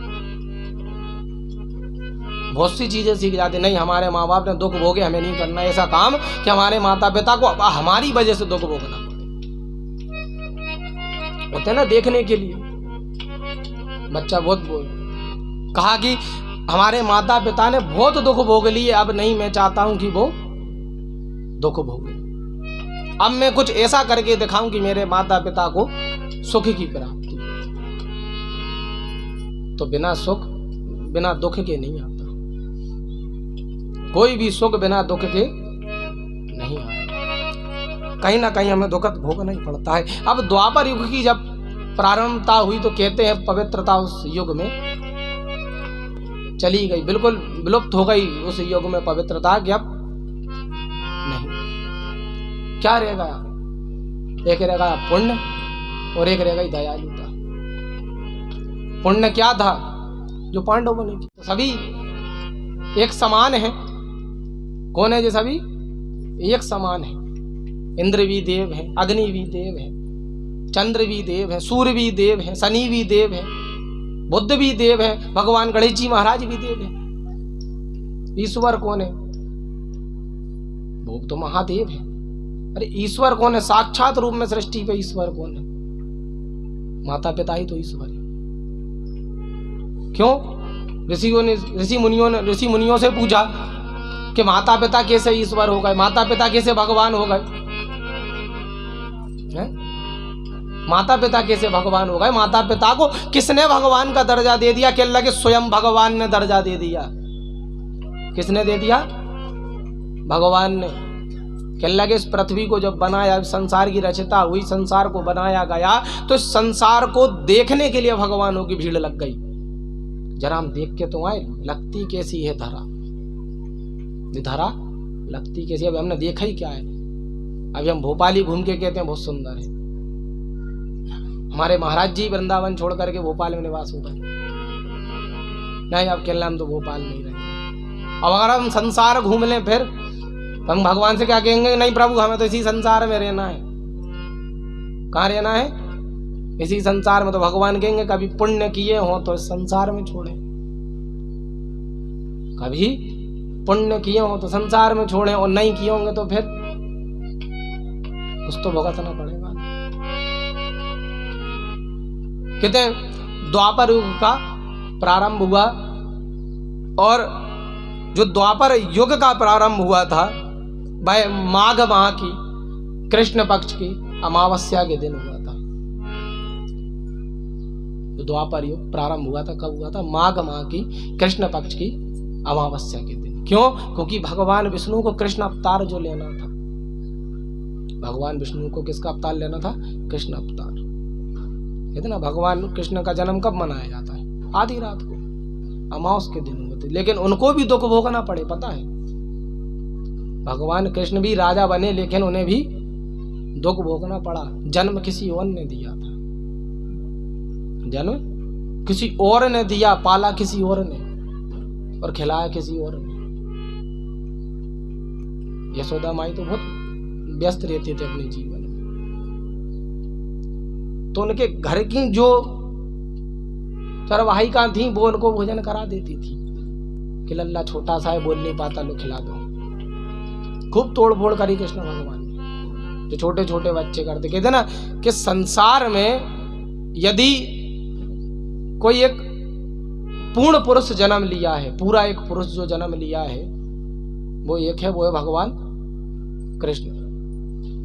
कौन है? भगवान कृष्ण, जिनने बचपन ऐसा जिया कि हर माँ अपने बच्चे को प्यार से खाना बुलाती है। किसी के यहाँ भी छोटा सा बच्चा होगा न काला है, लड़की हो गई तो राधा है, उसके जन्म के 1 मिनट बाद उसका नाम रख देते कान्हा, बिना राशि देखे, बिना जन्म। नहीं, कौन है? कान्हा है भैया, कान्हा होगा, लल्ला होगा, बिना उसके। जिसने ऐसा जीवन जिया, ऐसा बचपन जिया, ऐसा जीवन जिया कि जन्म लेते ही लोग अपने बच्चे को कान्हा बनाने लगते हैं। कान्हा, कन्हैया, कृष्ण बनाने लगते। जिसने युवान अवस्था ऐसी जी, जिसने अपना जो जवानी है वो ऐसी जी कि जब कहते हैं ना कि कोई बढ़िया सज धज के घूमता है मोहल्ले में, अरे बड़ा कन्हैया बना घूम रहा है, कितनी गोपियां रखी, बड़ा कन्हैया बना घूम रहा है। और जिसने इतिहास रचा तो कैसा कि 5 छोटे छोटे बच्चों को विश्व की सबसे बड़ी सेना से जीत दिला दी, बिना अस्त्र उठाए। क्या उठाए? बिना अस्त्र उठाए भगवान कृष्ण ने पांडवों को जीत दिला दी। कहते ना सब उसके ऊपर छोड़ दो, भगवान के ऊपर छोड़ दो। छोटा सा बच्चा कैसे माँ बाप पे छोड़ देता? माँ बाप जब उछालते हैं तो बच्चा रोता है क्या? मुस्कुराता है, हंसता है। क्यों? क्योंकि उसे भरोसा है कि तुम पकड़ लोगे, गिरने नहीं दोगे। उसे अपने भगवान पे भरोसा है कि हाँ मेरा भगवान मुझे खिला तो रहा है लेकिन गिरने नहीं देगा, भले कुछ। अब जब प्रारंभ हुआ तो कलयुग का प्रारंभ हो गया। कहते ना द्वापर के बाद कलयुग का प्रारंभ हुआ। कलयुग में 3 चीजें चाहिए, पुण्य भी चला गया, सिर्फ दयालुता बची है। और शास्त्र कहते हैं कि भले आपके द्वारा 100 दोषियों को सजा ना मिले, 100 दोषियों को छोड़ देना, लेकिन एक निर्दोष को मत छोड़ो। एक निर्दोष के ऊपर कभी दंड नहीं मिलना चाहिए, एक निर्दोष को कभी दंड नहीं मिलना चाहिए। 100 दोषी छूट जाने दो, हाँ, लेकिन किसी निर्दोष को सजा नहीं मिलना चाहिए। तो कलयुग में कहते हैं कि जिस दिन कलयुग का प्रारंभ था ना, कलयुग जब प्रारंभ हुआ था, जब कलयुग का प्रारंभ हुआ था तो पहले दिन ही कलयुग के माध्यम से संसार का विलुप्त होना तय हो गया कि कलयुग का पहला दिन आएगा और संसार जलमग्न हो जाएगा। लेकिन कुछ धर्मात्मा लोग थे, पुण्यात्मा लोग थे, धर्म कर्म करते रहते थे। तो भगवान ऋषि मुनियों ने कहा कि प्रभु इस 100 लोगों की सजा एक व्यक्ति को क्यों दी जाए? जब तक आप लोग धर्म कर्म पूजन पाठ दान इत्यादि करते रहेंगे, संसार को कुछ नहीं होगा। क्या नहीं होगा? कुछ भी नहीं होगा। जो द्वापर युग का पुण्य धाम था, जो द्वापर युग में पुण्य धाम था, वो कुरुक्षेत्र था। कहते ना लड़ाई हुई तो कुरुक्षेत्र में हुई थी। द्वापर युग का तीर्थ धाम कौन सा था? कुरुक्षेत्र। वो कलयुग का, कलयुग में भी एक धाम है, 4 प्रकार के धाम करना। एक पुष्कर था जो सतयुग में चला गया, एक नेमी सारण्य था जो त्रेता युग में चला गया, एक कुरुक्षेत्र है जो द्वापर में था। कलयुग का पावन धाम कौन सा? कुछ तो होगा कलयुग का पावन धाम, कोई पवित्र धाम। गंगा प्रयागराज, गंगा प्रयागराज जो कलयुग का पावन धाम है, वो क्या है? गंगा, जिसके दर्शन मात्र से आपके सारे पाप धुल जाएंगे। कहते हैं कि शिव पुराण सुनने से, मात्र सुनने भर से, क्योंकि कहा गया है कि यदि संसार में कोई विद्यार्थी पढ़ना नहीं चाहे तो संसार का कोई गुरु उसको नहीं पढ़ा सकता। कितना भी परिश्रम कर ले, कुछ भी कर ले, तो सबसे पहले कथा सुनने वाला होना चाहिए। बिना कथा सुनने वाले के कथा का कोई रस पाना। तो शिव पुराण में भी यही भगवान ने, ऋषियों ने कहा कि सबसे पहले श्रोतागण सुनने वाला होना चाहिए। कलयुग का प्रारंभ, कलयुग का प्रारंभ कब हुआ? आषाढ़ माह की कृष्ण पक्ष की त्रयोदशी के दिन और मंगलवार के दिन इसका प्रारंभ हुआ। त्रयोदशी थी और दिन कौन सा था? मंगलवार। कहते ना कलयुग में अगर कोई दंड देगा तो हनुमान जी महाराज बिल्कुल बैठे हैं, संकट मोचन। सारे संसार के संकट हरने वाले कौन है? भगवान हनुमान जी महाराज। आपको भूत से भय है, हनुमान चालीसा की 1 चौपाई काफी के भूत पिशाच निकट नहीं आवे और महावीर जब नाम सुना। अगर कोई रोग हो तो नासे रोग हरे सब पीरा और जो सुमरे हनुमत बल बीरा। तो इस कलयुग का उद्धार कौन करेंगे? हनुमान जी। हनुमान जी महाराज कलयुग का उद्धार करेंगे। इस कलयुग को अगर कोई साधे हुए है, इस कलयुग का अगर समतल बराबर है, तो वो धर्मात्मा की वजह से। जब तक लोग धर्म कर्म दान पुण्य करते रहेंगे, तब तक इस कलयुग में जो दोषी लोग हैं उन्हें सजा नहीं मिलेगी। लेकिन हनुमान जी महाराज बराबर उन्हें दंड देंगे। कौन देंगे? हनुमान जी महाराज। क्यों? क्योंकि हनुमान जी महाराज भगवान भोलेनाथ के 11वें रुद्र हैं, 11वें रुद्र अवतार हैं। एक बार कहते हैं हनुमान जी की बुद्धि का परिचय हुआ। ऋषियों ने कहा कि हनुमान जी महाराज बुद्धि में सबसे तीव्र हैं, इस सेना में सबसे तीव्र हैं। ऐसी कोई समस्या नहीं है जिसका निराकरण उनके पास ना हो। कौन है ऐसे? हनुमान जी महाराज। ऐसी कोई समस्या नहीं है जिसका निराकरण हनुमान जी महाराज के पास ना हो। भगवान राम जी की समस्या भी उनने हल करी थी। किसने करी थी? हनुमान जी। सारी सेना जा करके दक्षिणी तट पर जा खड़ी हो गई। ओए भगवान के लगता बड़ा समुद्र, उन्होंने की नहीं डरो मत, तैरने वाले हैं। उन्हें हम तैर तो जाएंगे लेकिन डूब जाएंगे। तुम कह लगे हम चले तो जाएंगे, आ नहीं पाएंगे। न तुम दोनों कह लगे हम दोनों तो पानी देख के ही चक्कर आता है। अब जामवंत जी को बुलाया गया, प्रभु आप कह लगे कोशिश कर सकते हैं। कह नहीं कोशिश मत कर, पक्का बताओ। और उधर पकड़े गए तो चले तो जाए और उधर पकड़े गए तो कोई ऐसे देव को पहुंचाओ जो जा भी सके और आ भी सके। अब हनुमान जी महाराज तो व्याकुल होकर के स्थान पे बैठे, तो हम क्या करेंगे? पानी हम क्या करेंगे इतनी दूर? तो जामवंत जी ने कहा वो बैठे। कौन? केसरी नंदन हनुमान जी महाराज। तो जामवंत जी ने कहा कि प्रभु उनको मना, वही जा सकते हैं, वही संकट मोचन है, वही संकटों को काट सकते हैं। तो राम जी कहने लगे हम कैसे बोले? वैसे ही तो उनके इतने कर्ज हो गए हमारे ऊपर, इतने ऋण हो गए कि हम चुका नहीं पाएंगे। अब एक बात और, हम उनसे सहायता मांग लें। कहते ना कोई व्यक्ति की हम 2-4 बार सहायता कर दे, 5वीं बार वो बेचारा मजबूरी में ही नहीं आ पाता हमारे पास। यार हम 4-5 बार तो ले चुके, अब फिर से पहुंच जाए मुकेंगे, इनका कोई काम ही नहीं, ले दे के हमारे पास आ जाता। मैंने प्रभु लगे करो, विनम्र करो, हो सकता है सुन ले, हो सकता है सुन ले। तो लक्ष्मण जी को पहुंचा, तुम जाके बात करो। हमने तो 4-5 बार बोल दिया, अब एक बार तुम ही बोल दो। लक्ष्मण जी ने कहा चलो एक बार हम ही मना लेते हैं। तो लक्ष्मण जी ने क्या कहा? हनुमान जी महाराज से विनम्र हाथ जोड़ के कहते हैं कि संकट मोचन नाम तुम्हारो, काटो तुम संकटों के जाल।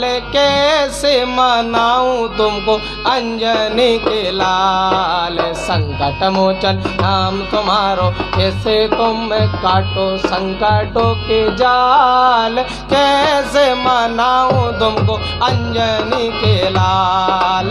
कैसे मनाऊं तुमको अंजनी के लाल। काटो संकट जाल, कैसे मनाऊं तुमको अंजनी के लाल। कैसे मनाऊं तुमको अंजनी के लाल। इतनी प्रार्थना करी, कितनी प्रार्थना करी।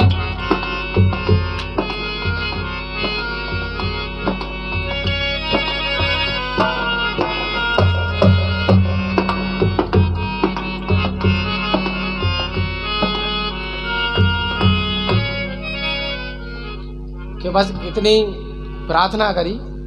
किसने?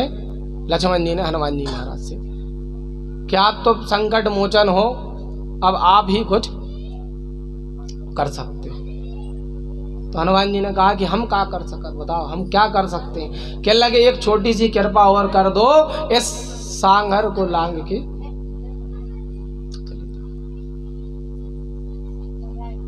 क्या करो, इस सागर को लांग के।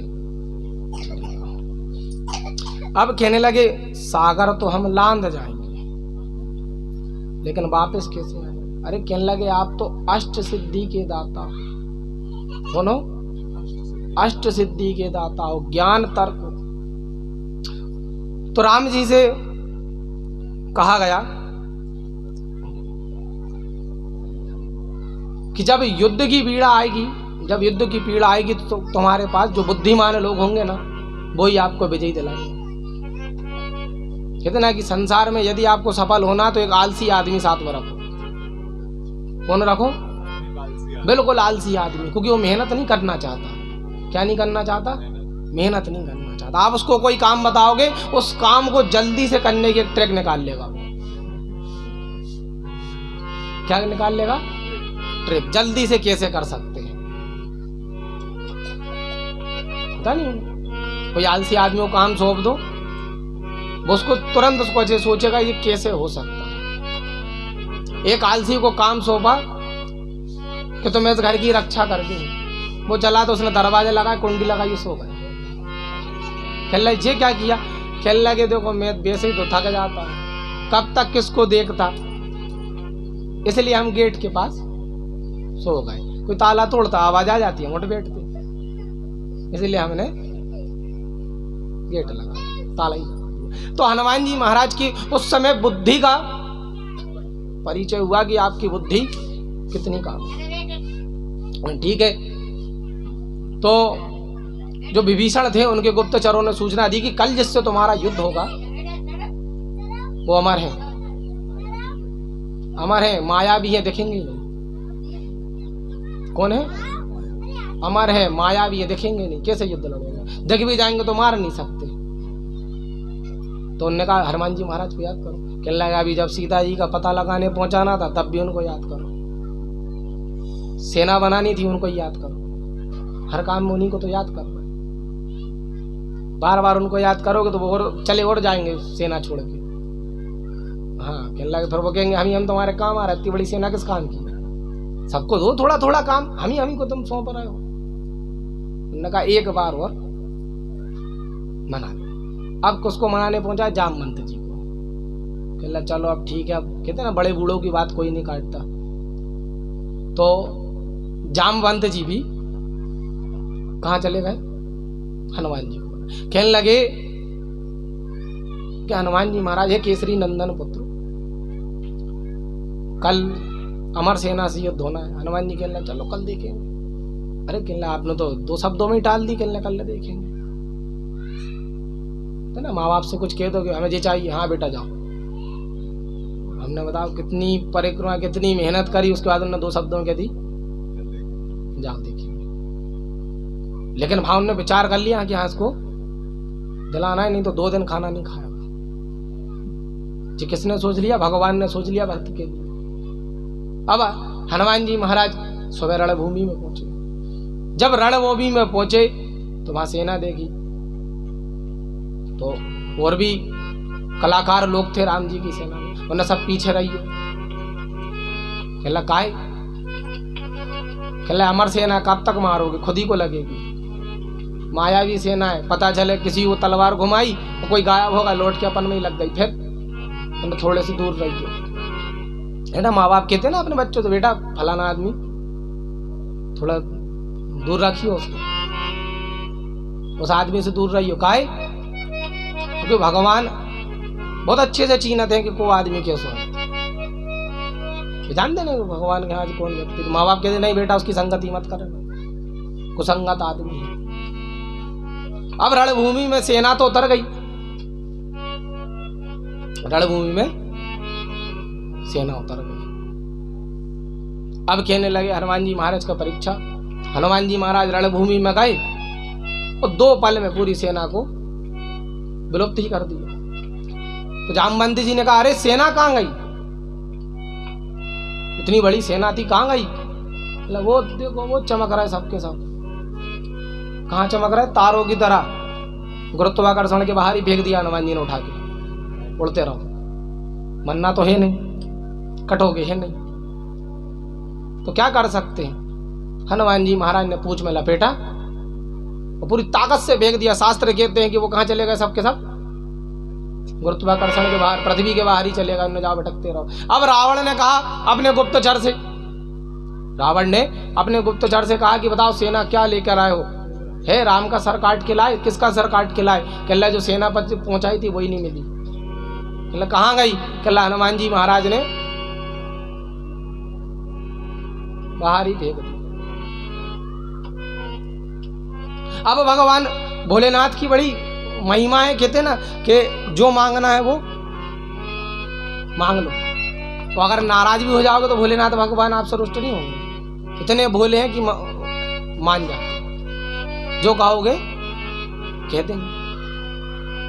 तो हमारे सनातन धर्म वेद में 4 वेदों का उल्लेख किया गया है, 4 वेदों को बताया गया है। कौन सा है? एक ऋग्वेद है, एक यजुर्वेद है, एक सामवेद है, एक अथर्ववेद है। 6 शास्त्र हैं। एक सांख्य है, एक योग है, एक न्याय है, एक वैशेषिक है, एक वेदांत है, एक मीमांसा है। सनातन धर्म में जो पुराण है वो 18 प्रकार के पुराण हैं। कितने पुराण हैं? 18 पुराण। हम कौन सा पुराण सुन रहे हैं? शिव पुराण। ये क्या है?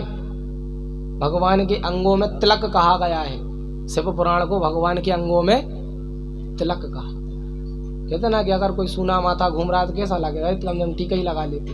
अरे हमने नहा नहीं है तो अरे ठीक है, नहीं नहा कोई बात नहीं, टीका तो लगा लेते।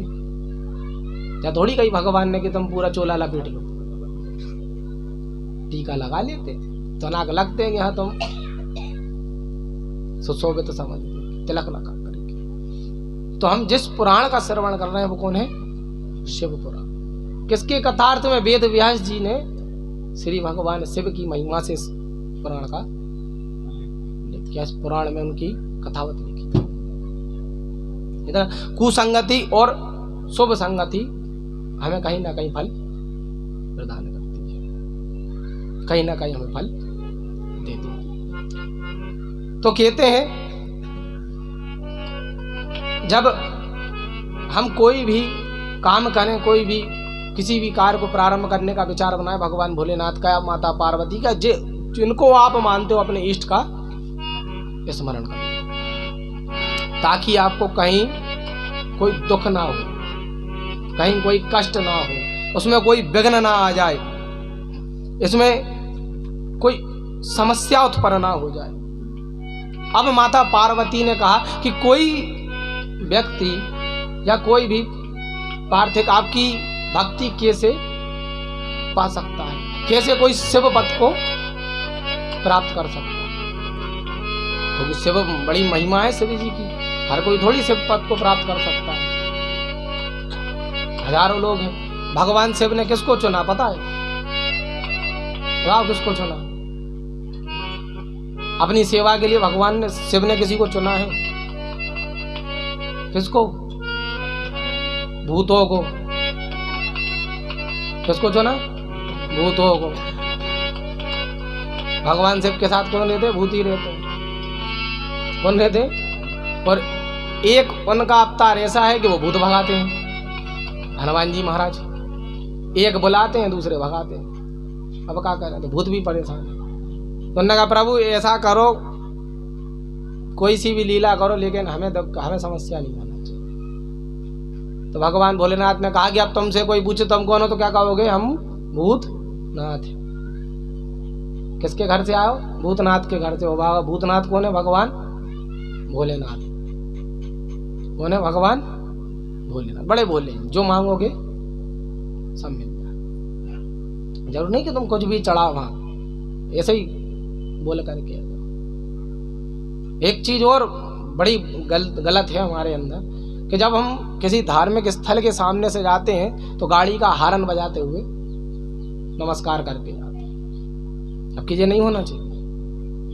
क्यों नहीं होना चाहिए?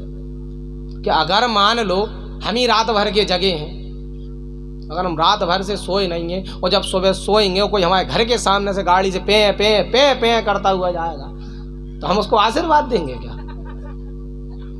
हम तो लट उठाएंगे, कहाँ रखा? क्या करेंगे?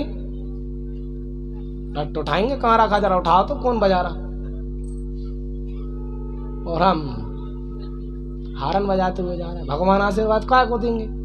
जब देंगे ना, जब तुम भगवान को जरा 2 मिनट रुक जाओ, उतर के नमस्कार कर लो। कौन सी तुम बहुत बड़ी यात्रा पे जा रहे हैं? अगर रुक के 2 मिनट नमस्कार कर लोगे, अगर 2 मिनट रुक के नमस्कार कर लोगे तो कोई पहाड़ नहीं टूट जाएगा। क्या करो? 2 मिनट गाड़ी रोको और नमस्कार कर लो। पुराने लोग, बुजुर्ग लोग क्या करते थे? उतर के नमस्कार करते थे। भले यहाँ से 20 किलोमीटर दूर मंदिर हो। आज भी पुराने लोग अगर ट्रेन में बैठे हुए हैं, गाड़ी में बैठे हुए हैं और कोई धार्मिक स्थल पड़ जाए तो ट्रेन में से नमस्कार कर लेते, वो भी चप्पल उतार के। क्या उतार के? चप्पल उतार के। जूते पहने होंगे, जूते उतार ले। नहीं भैया, भगवान का मंदिर बिल्कुल सामने पड़ गया, क्या पड़ गया? मंदिर सामने पड़ गया। और आजकल के बिल्कुल मंदिर के सामने से भी निकलेंगे तो हारन बजाते हुए निकलेंगे। अब बताओ, क्या भगवान भोलेनाथ तुम्हें आशीर्वाद देंगे? और नंदी और पीछे दौड़ा देंगे। जब लगो तो उसमें जाकर सींग मिला के जा रहे हो, परेशान करना। वैसे ही तो हम ध्यान मुद्रा में थे और जोर भटका के चला गया। तो क्या करें, किसी भी मंदिर, धार्मिक स्थित किसी भी पावन भूमि के समक्ष से निकले और यदि कोई मंदिर पड़ जाता है तो रोक करके 2 मिनट नमस्कार जरूर करें। कोई इतनी विशेष यात्रा पे नहीं जा रहे, ना कोई हमारे पास कोई सोना दे दिया किसी ने कि नहीं इसको बिल्कुल तत्काल छोड़ करके आना है।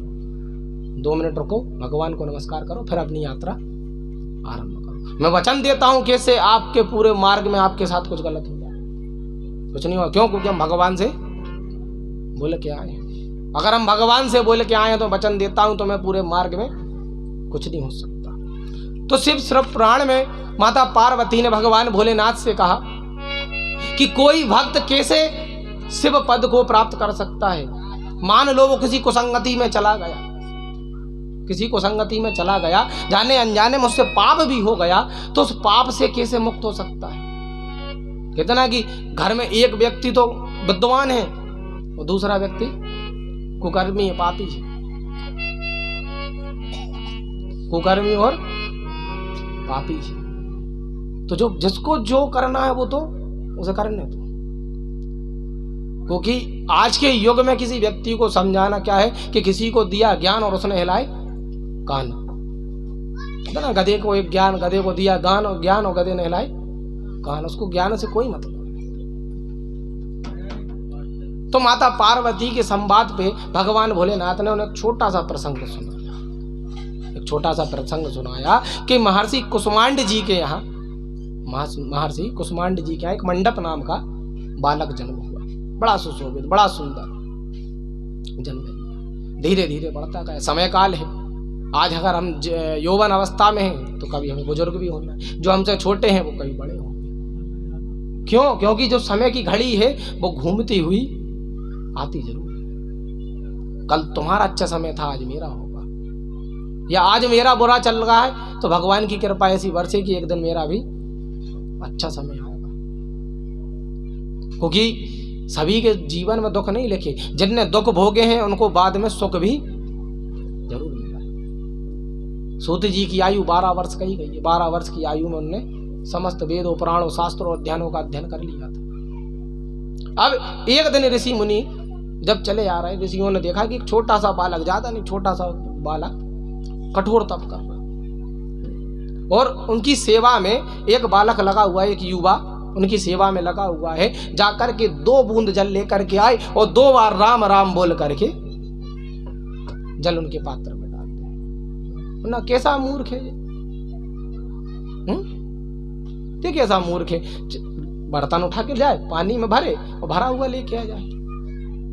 जबरदस्ती इतनी मेहनत कर रहा है। कौन दूर नदी है, नदी पास में ही नहीं। ऐसे भोजन होता है। चाहे तुम 4 रोटी इकट्ठी भी खा सकते हैं लेकिन पचेंगी नहीं। 4 रोटी इकट्ठी भी खा सकते हैं लेकिन पचेंगी नहीं। तो क्या करते हैं, थोड़ा थोड़ा तोड़ के खाते हैं। ऐसे ही कहा कि मैंने इनको सिर्फ सेवा दी है। सूत जी ने ऋषियों से कहा कि मैंने इनको सेवा दी है कि तुम्हें कुछ नहीं करना है, वहां से 2 बूंद जल के लेके आना, 3 लाना ना 1 लाना, 2 बूंद लेके आना। ऐसे ही हमें भोजन भी करना चाहिए।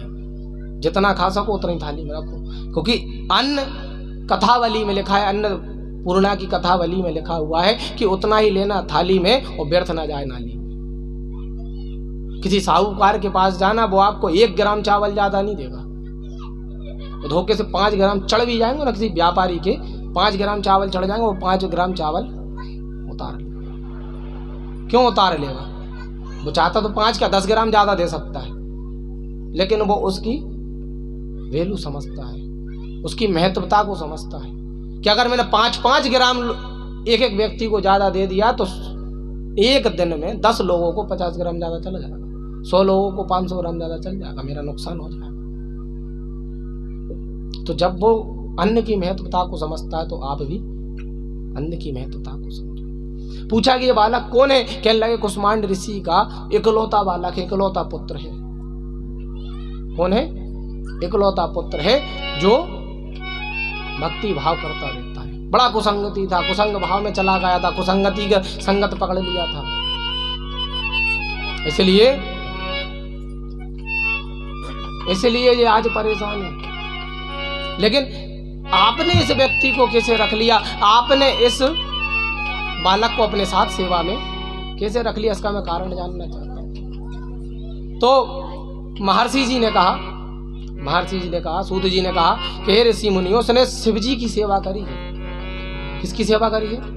शिव जी। राम नाम, राम राम कहने से क्या होता है? राम कहने से कुछ होता है क्या? तो पुराने जमाने के लोग कहते थे कि एक दिन में 108 बार भगवान का नाम लेना चाहिए। लेकिन उन्होंने कि हम कैसे लें 108 बार नाम?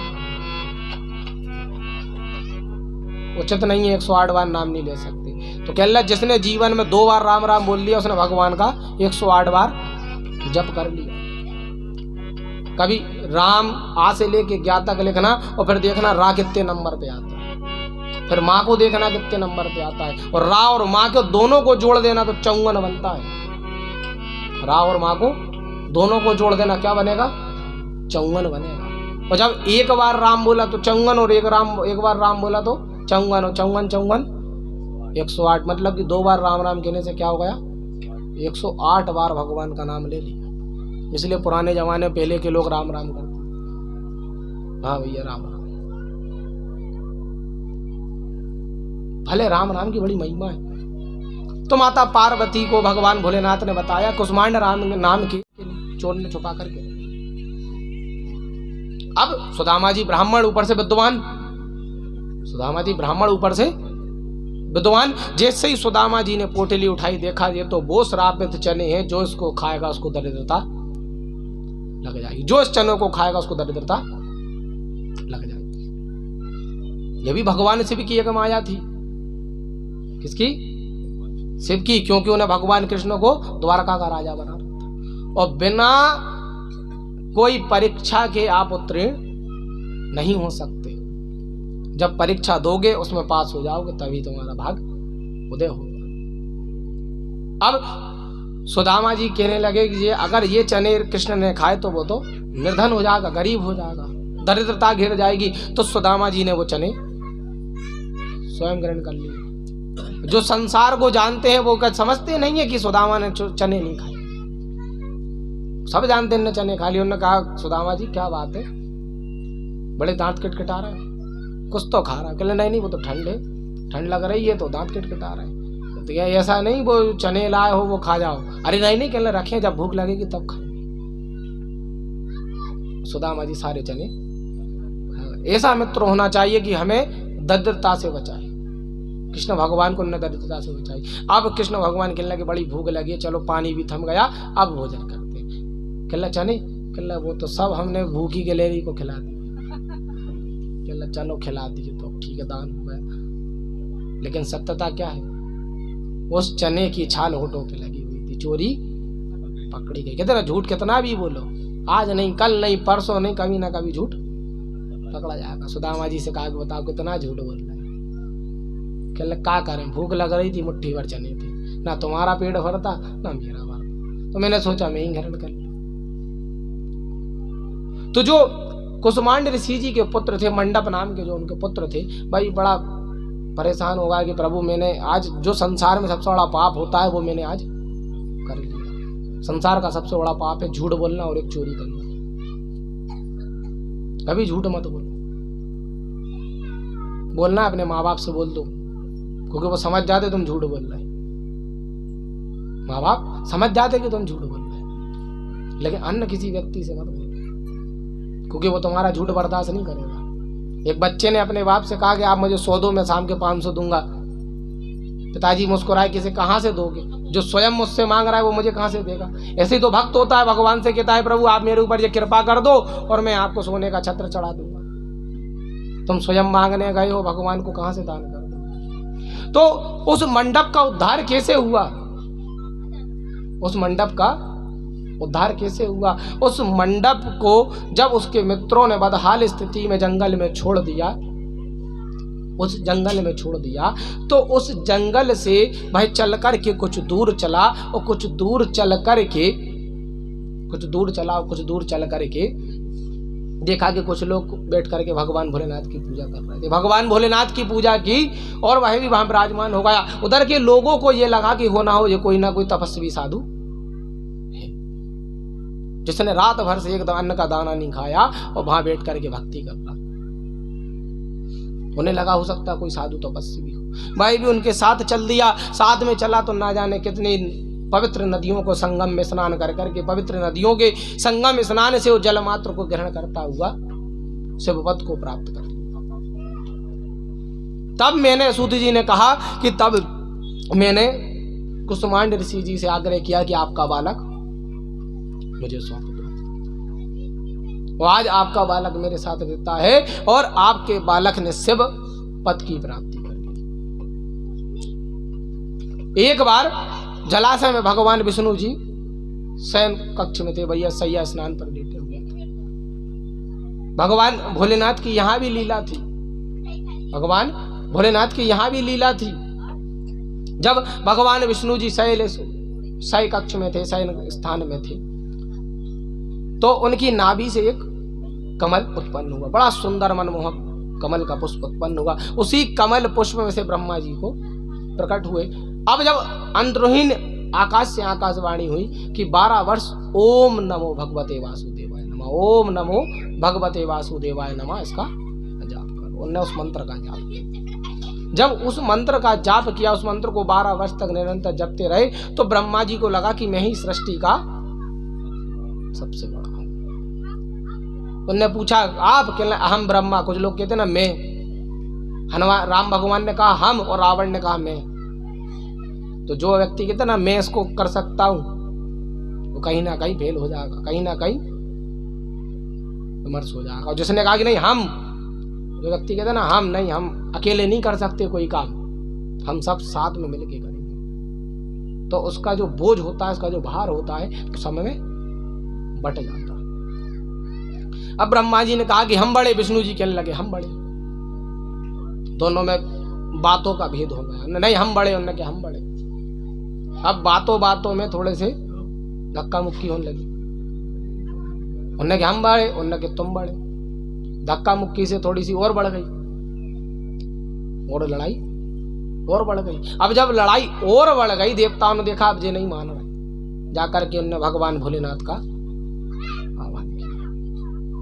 भगवान भोलेनाथ को बड़ी प्रार्थना करी कि हे प्रभु अब आप ही इन दोनों को समझा सकते हो।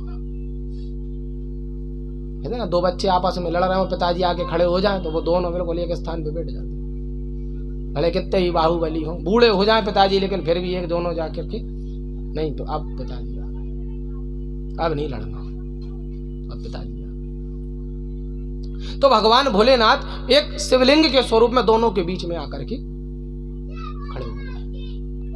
उन्होंने कहा कि हमारे युद्ध में ये पत्थर कहीं ना कहीं रुकावट बन रहा है, इस पत्थर को हटाओ फिर लड़ेंगे। कैसे हटाओ? उधर से विष्णु जी घुमाए, उधर से ब्रह्मा जी घुमाए, ना वो घूमे ना वो हिले। अथक प्रयास करे, थोड़ी देर में एक अग्नि के समान ज्वलित छोटी सी चिंगारी निकली, एक ज्योति की तरह रूप रोशनी निकली। उनसे कहा कि आप किस भाव के लिए, किस बात पर भेद कर रहे हो? तो ब्रह्मा जी ने कहा कि मैं बड़ा हूं, और विष्णु जी ने कहा मैं बड़ा। तो भगवान भोलेनाथ ने कहा एक काम करो ब्रह्मा जी से, आप मेरा प्रारंभ देख लो। क्या देख लो? प्रारंभ। और भगवान विष्णु जी से कहा कि तुम क्या देख लो? अंत। अब ब्रह्मा जी ने सोचा कि ऊपर तक तो हम चले ही जाएंगे, कोई ज्यादा दूर नहीं। ब्रह्मा जी चलते चले गए, आकाश निकल गया। ब्रह्मा जी अभी भी नहीं ढूंढ पाए। अब और प्रयास किया, आकाश गंगा निकल गई। अरे कहने अभी भी नहीं ढूंढ पाए, और प्रयास किए, ऐसे 7 आकाश क्या निकल गए? 7 आकाश निकल गए। कहने लगे हे प्रभु अब तो हम छोड़ को ढूंढ ही नहीं पा रहे, इसका प्रारंभ कहाँ है, इसका अंत कहाँ है? भगवान ब्रह्मदेव शिवलिंग को नापते चले जा रहे, आकाश निकल गया, दीर्घ निकल गया, दीर्घ व्रत निकल गया, स्वर्ग निकल गया, मनोरोगम निकल गया, आकाश गंगा निकल गई, स्वर्ण गंगा निकल गई। लेकिन प्रारंभ यहाँ भगवान जी विष्णु जी भी चले जा रहे कि हाँ बस जल्दी चलो, जितने जल्दी हो उतनी जल्दी चलो। वो भी चले जा रहे पृथ्वी में। अतल निकल गया, वितल निकल गया, सतल निकल गया, तला तल निकल गया, महातल निकल गया, रजातल निकल गया, पाताल आ गया। इन लगे बताओ पूरे 100 वर्ष हो गए ढूंढते ढूंढते, लेकिन छोरे नहीं ढूंढ पाए। अब ब्रह्मा जी थोड़े से और चले कि उन्हें केतकी का पुष्प, चलो भैया हमने तो प्रारंभ देख लिया। तुरंत वापस आए। तो जैसे ही वापस आए कि प्रभु हमने प्रारंभ देख लिया। भगवान भोलेनाथ ने अच्छा बताओ क्या था प्रारंभ में? केतकी का पुष्प, केतकी का पुष्प चढ़ा हुआ था। भगवान विष्णु आयन ने कहा प्रभु मैंने छोड़, मैं अंत नहीं देख पाया। भगवान विष्णु ने सत्य बता दिया कि प्रभु मैं अंत नहीं देख पाया। और ब्रह्मा जी ने कह दिया मैं तो प्रारंभ देख आया। केतकी के पुष्प को कह दिया कि हमने प्रारंभ देखा। भगवान भोलेनाथ ने उसी दिन केतकी के पुष्प को श्राप दिया कि तुम मेरी तो मेरी किसी भी पूजा में नहीं उपयोग में नहीं लाया। और भगवान भोलेनाथ ब्रह्म जी के भगवान ब्रह्मदेव के वचनों से इतने क्रोधित हुए कि उनके अक्ष से, भगवान भोलेनाथ के अक्ष से भगवान भैरव ने जन्म लिया था। भगवान भैरव की उपासना भी भगवान भैरव का आह्वान किया। कैसे? कि देवराज सेव्यमान पावनाधिपंकजम, देवराज्य सेव्यमान पावनाधिपंकजम,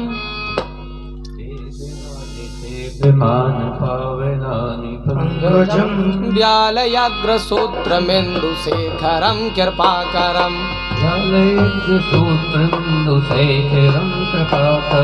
देवराज्य सेव्यमान पावनाधिपंकजं, व्यालयाग्रसूत्रमेन्दुशेखरं कृपाकरं,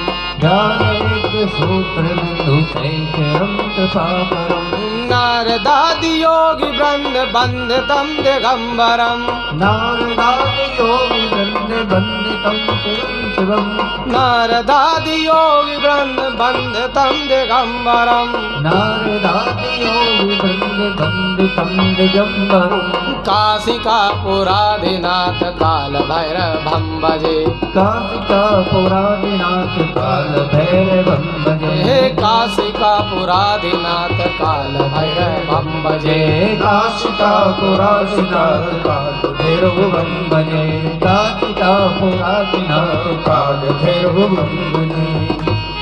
तो जब भगवान भैरव उत्पन्न हुए तो भगवान भोलेनाथ ने आदेश दिया कि जिस मुख से ने झूठ बोला वो मुख काट के ले आओ।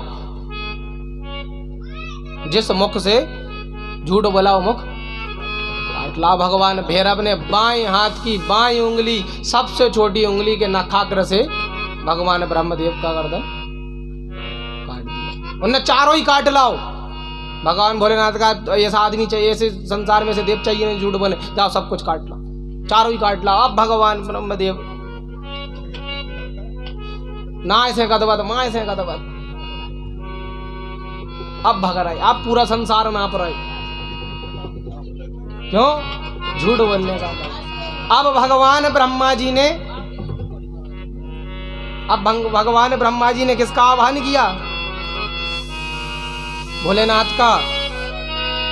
और मैं बची थोड़ी सी, बस खत्म कर रहा थोड़ी सी। तो भगवान ब्रह्मा जी को बताया कि अब तुम्हें सृष्टि में कोई एक ही बचा सकता है। कौन? माता पार्वती, और कोई नहीं बचा सकता। तुरंत कनाए से कदवत दौरा सीधे देवी शक्ति के पास गए। कहने माता मेरी रक्षा करो। कहने लगे भगवान भोलेनाथ की स्तुति करो तभी बच सकते हो। क्या करो? स्तुति करो तभी बच सकते हो। तो कहने लगे कैसे करें? कहने लगे मन से मनाओ, भगवान भोलेनाथ मान जाएंगे। तो कहने लगे भगवान ब्रह्मदेव, थाम लो हाथ भोलेनाथ, नहीं तो डूब जाएंगे। थाम लो हाथ भोलेनाथ, नहीं तो डूब जाएंगे। थाम लो हाथ भोलेनाथ, नहीं तो डूब जाएंगे। हमारा कुछ न बिगड़ेगा, तुम्हारी लाज जाएगी। हमारा कुछ न बिगड़ेगा, तुम्हारी लाज जाएगी। फिर भगवान ब्रह्मदेव कहते हैं कि ये भोलेनाथ मान जाओ, ऐसे नहीं कहला, अब बोलो पकड़ लो। तो कहने लगे, पकड़ लो हाथ भोलेनाथ, नहीं तो डूब जाएंगे। पकड़ लो हाथ भोलेनाथ, नहीं तो डूब जाएंगे। हमारा कुछ ना बिगड़ेगा, तुम्हारे लाज जाएगी। हमारा कुछ न बिगड़ेगा, तुम्हारी लाज जाएगी। पकड़ लो हाथ भोलेनाथ, नहीं तो डूब जाएंगे। पकड़ लो हाथ भोलेनाथ, नहीं तो डूब जाएंगे। हमारा कुछ ना बिगड़ेगा, तुम्हारे लाज जाएगी। हमारा कुछ न बिगड़ेगा, तुम्हारी लाज जाएगी। धरी है पाप की गठरे, भजन पापों का है वारी। भरी है पाप की गठरी, भजन पापों का है भारी। धरी है पाप की गठरे, भजन पापों का है भारी। भरी है पाप की गठरी, भजन पापों का है भारी। ये गठरी आप संभालो तो ये बेड़ा पार हो जाए। पकड़ लो हाथ गिरधारी, नहीं तो डूब जाएंगे। पकड़ लो हाथ भोलेनाथ, नहीं तो डूब जाएंगे। तुम्हारे ही भरोसे पे जमाना छोड़ बैठे हैं। तुम्हारे ही भरोसे जमाना छोड़ बैठे हैं। तुम्हारे ही भरोसे पे जमाना छोड़ बैठे हैं। तुम्हारे ही भरोसे जमाना छोड़ बैठे हैं। जमाने की तरफ देखो, हमें कैसे निभाओगे। जगा लो हाथ गिरधारी, नहीं तो डूब जाएंगे। पकड़ लो हाथ भोलेनाथ, नहीं तो डूब जाएंगे। लड़कपन की मोहब्बत है, जो एक दिन छूट जाएगी। लड़कपन की मोहब्बत है, जो एक दिन छूट जाएगी। लड़कपन की मोहब्बत है, जो एक दिन छूट जाएगी। लड़कपन की मोहब्बत है, जो एक दिन छूट जाएगी। लगी ना नग जड़ी चूड़ी, जो एक दिन टूट जाएगी। पकड़ लो हाथ भोलेनाथ, नहीं तो डूब जाएंगे। पकड़ लो हाथ भोलेनाथ, नहीं तो डूब जाएंगे। अब जब ब्रह्म भगवान ने भगवान भोलेनाथ से ब्रह्म प्रार्थना करी तो भगवान भोलेनाथ ने ब्रह्मा जी को थाम दिया और कहा कि भैया अब छोड़ दो। और भगवान काल भैरव से कहा कि जाओ काशीनाथ को धाम को जाओ। जब लोग किसी काल में, कलयुग काल में तुम्हारे द्वार पर आए और अपने पितरों के लिए पिंड दान कर दें तो उनको मोक्ष प्रदान कर। इतना कहकर मैं आज की कथा को विराम देता हूँ। बोलिए श्री शंकर भोलेनाथ भगवान की जय। सभी लोग जयकारा लगाएंगे। बोलिए हर हर महादेव शंभो। सभी लोग समय का विशेष ध्यान दीजिएगा। श्री भोलेनाथ जी की अभिषेक एवं पूजा 3 बजे से प्रारंभ हो जाएगी। तो समय से आइएगा और श्रीमद् शिव महापुराण की कथा बड़ी रसस्वादन कथा है, इसका पान करें और आप भी आएं, आप साथ में भी औरों को भी लेके आएं जो इस कथा का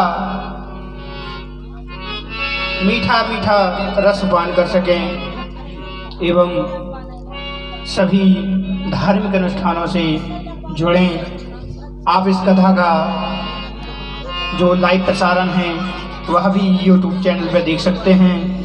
श्री अध्यात्म चिंतन एवं पंडित अनिकेत व्यास YouTube चैनल के माध्यम से आप लाइव प्रसारण देख सकते हैं और श्री शिव महापुराण की आरती के बाद प्रसाद एवं प्रसाद ग्रहण करके ही जाएं। सबको प्रसाद बेलपत्र जरूर देना, ठीक है? सबको देना।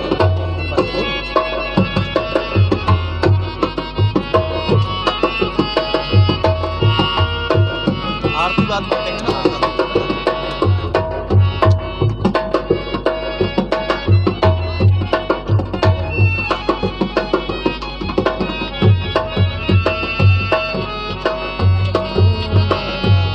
ओम चंद्रमा मनसो जातचक्षुः सूर्यो अजायत श्रोत्राद्वाश्च प्राणश्च मुखादग्निरजायत।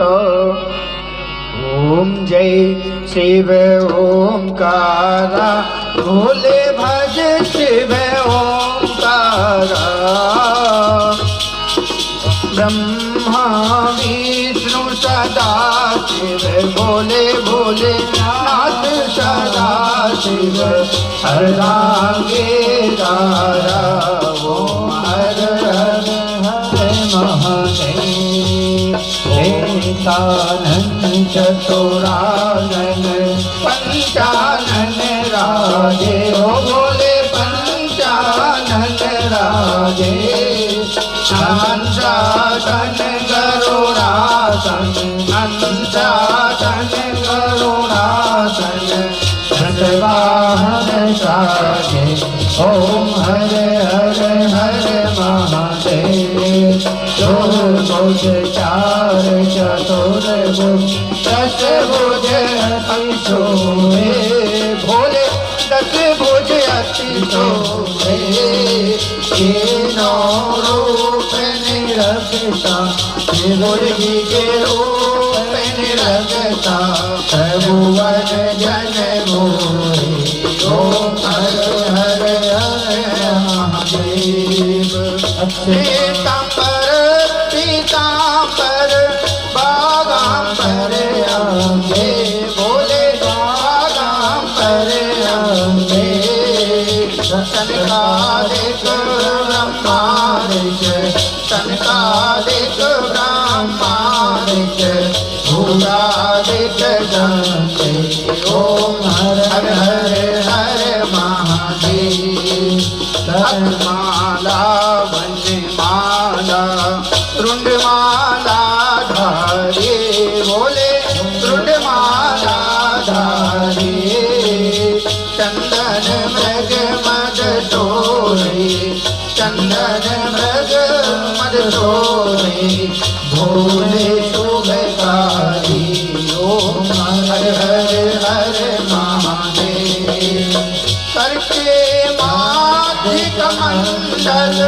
चक्र त्रिशूल धरता भोले चक्र त्रिशूल धरता सुख करता दुख हरता जग करता जग हरता जग पालन करता ओम हर महादेव ब्रह्मा विष्णु सदा शिव जानत अविवेका बोले जानत अविवेका क्षणवाचल के माझी ओ माकर के माझी ये तीनों एका ओम हर हर हर महादेव त्रिगुण स्वामी जी की आरती जो कोई जन गावे भोले जो कोई जन गावे कहत शिवानंद स्वामी जपत हरि हर स्वामी मन वांछित फल पावे ओ हर हर हर महादेव पर्वत पे पार्वती जी विराजे शंकर कैलासा भोले शंकर कैलासा बांग धतूरे के भोजन बांग धतूरे के भोजन पश्चिमी में भाता ओम हर हर हर महादेव काशी में विश्वनाथ विराजे नंदी ब्रह्मचारी ओ भोले नंदी ब्रह्मचारी नित उठ दर्शन पावत रुच रुच भोग लगावत महिमा अति प्यारी ओम हर हर हर महादेव ओम जय शिव ओंकारा बोले भज देव ओंकारा ब्रह्मा विष्णु सदा शिव बोले भोले नाथ सदा शिव हर रागे रारा ओम हर हर हर महादेव ओम हर हर हर महादेव ओम हर हर हर महादेव कर्पूर गौरम करुणावतारम संसारसारम भुजगेन्द्रहारम सदावसंतं हृदयादेशं भवानी विष्णुं नमामि मण्डले माला कुण्डलकाय कपाले माला चित्रैकदाय दिव्यंबराय च दिगंबराय नमः शिवाय च नमः शिवाय त्वमेव माता पिता त्वमेव वंशो जाता त्वमेव बीजाचरणं त्वमेव सर्वं मम देव देव हरे राम राम राम हरे हरे हरे कृष्ण कृष्ण कृष्ण हरे हरे हरे राम राम राम हरे हरे हरे कृष्ण कृष्ण कृष्ण हरे हरे हरे राम राम राम हरे हरे हरे कृष्ण कृष्ण कृष्ण हरे हरे हरे राम राम हरे हरे हरे कृष्ण कृष्ण कृष्ण हरे हरे ओम जलेन सकले गण पुष्पे देवादिम आरोग्यनाथवाचमन्यम मंत्र पुष्पांजलि चावल फूल हाथ में ले लीजिए और भूत भवन भोलेनाथ से मंत्र पुष्पांजलि करते हुए प्रार्थना करें कि हे भोलेनाथ हमारे इस आयोजन को सफल बनाएं, इस घर में कोई बाधा ना हो, कोई दुख ना हो, ऐसी मन में प्रार्थना करें।